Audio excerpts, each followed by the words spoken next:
Hey, what's up everybody? Before I get started today, subscribe to our channel for great fishing content. On that drag. Oh my gosh. Oh my gosh, dude. He's pulling the boat. I know he's pulling the boat. That is unbelievable. Oh my gosh. Oh my gosh. I got him. Oh my gosh. Oh my gosh. It's not a 10, but it's a freaking giant, dude. Oh my god, I never caught a bass that big in my life. Oh my gosh, high five, bro. How about them apples, dude?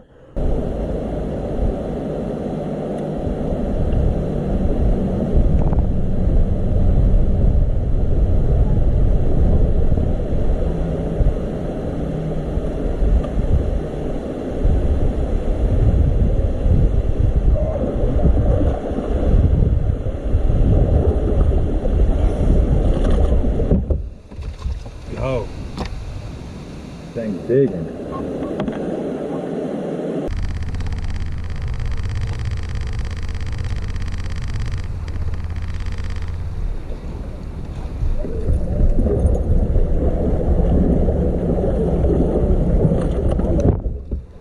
Three pounder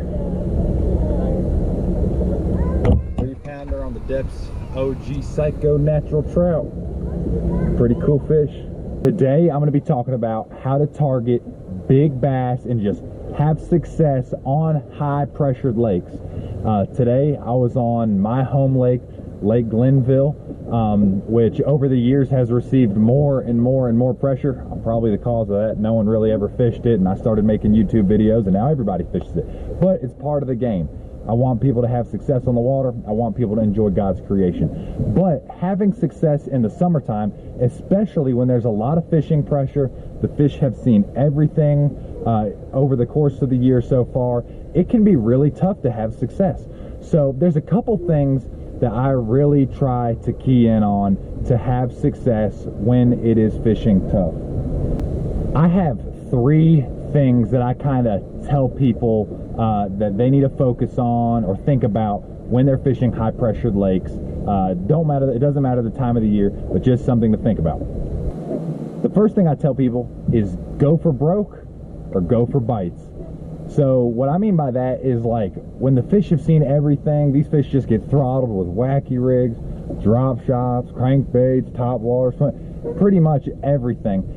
In my mind, I'm thinking I have to go as absolutely finesse as possible, or I'm going to throw something that's just so big I'm targeting giant bass. So go for broke or go for bites. When I use that kind of go for broke, go big, go home mentality, I'm talking about throwing big swim baits. I'm talking about throwing big rats. I'm talking about throwing big top water baits. Something that essentially the fish either see very rarely, or they just get so aggressive over it, they just tend to strike it. Today I was throwing a Deps 250. I caught a few really big bass in just a short amount of time. And these are fish that if you throw a wacky rig at them, they literally run from it. They run the opposite direction. They're like, it's the weirdest thing ever. It's like they've seen it a million times. So I'm like, I'm going to use something and a go for broke mentality, and I'm just going to go swing for the big bite. So throwing the Deps 250, throwing a big rat, targeting, and here's the deal, it's risk versus reward. A lot of people are like, man, I don't have success or I don't have confidence. It's one of those things. You're going for broke. You're swinging for the fences. You may be only fishing for 4 to 8 bites a day, and you know what, that's part of the game. But if you want to have success, you need to target those big bass, because this time of the year they've seen everything. I mean, everybody's out on the water. Heck, half the fish got hooks in their faces. But you gotta go for broke. Try throwing a big bait. So we have go for broke, and then it's go for bites. I'm talking about really finessey line, finessey rod, finessey technique. I like using a drop shot. This is 8-pound fluorocarbon line, a size 1 G-Lock Gamakatsu finesse hook, like a 3/16 ounce weight, and I'm doing just very simple finessey techniques offshore using my graphs. And that's what I'm doing. I'm either going really big or going really small. When I say going big, I mean a big worm will work, a big jig will work, a big top water will work, big swim bait. I like throwing something that's bulky, that the fish who are kind of like, man, I've seen everything. They're like, all of a sudden, poop, they see something big, they're thinking efficiency, and they feed on it. So I think fishing pressure too, like just throwing this out here, I don't really necessarily believe in fishing pressure in the sense of like, Henry is going wild back there. What are you doing, girl? I don't necessarily believe in fishing pressure as in like, I don't think the fish have a brain the size of my pinky now. I don't think they're like, oh, that's a flipping jig. I think that's a drop shot. No, I think fishing pressure tends to work in a different way. I tend to think the more people that are fishing the lake, the more fish are getting caught, the more they're being live welled, the more they're swallowing hooks, just natural catch stuff. I think fish die, and I think fishing gets tough because there's less fish holding on a lot of those spots that there used to be. Then people keeping the fish, whatever. Now there is fishing pressure. I've seen fish, like I said, they're running from wacky rigs, and that's totally something. But I tend to think the fishing pressure really happens with just lack of fish. A lot of fish die off, or their patterns are changing. So the other thing that I'm thinking about when it's like high pressure, a lot of fishing pressure, is finding bait, patterning fish around bait. That is the sole thing. They are literally, God put them on earth to reproduce, feed, reproduce, feed, reproduce, feed. So I have to target food sources. So maybe that means brim up shallow.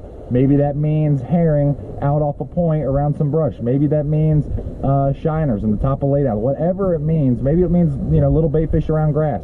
I try to find the bait. If you find the bait, you'll find the fish. But that's what I'm thinking.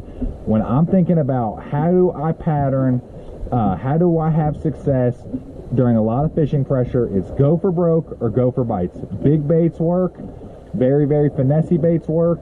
Throwing something that's kind of off the wall, like a big Senko, right? That's like a finessey technique, but has a big presentation, like a 7 or 8 inch Senko. Love doing that. And then the other thing is just getting around the food. If I can get around the food, if I'm seeing a lot of bait fish, if I'm seeing a lot of shiners, herring, brim, whatever it is, I know that I can get bit because fish naturally want to be around them. Even if they're harder to catch, even if they've seen a ton of things, a fish is instinctually going to react to something that looks like a bait fish. They've got to eat. God put them here to eat bait fish and grow. So anyways, I hope you guys enjoyed this video. Subscribe to our channel. God bless y'all. Have a great day.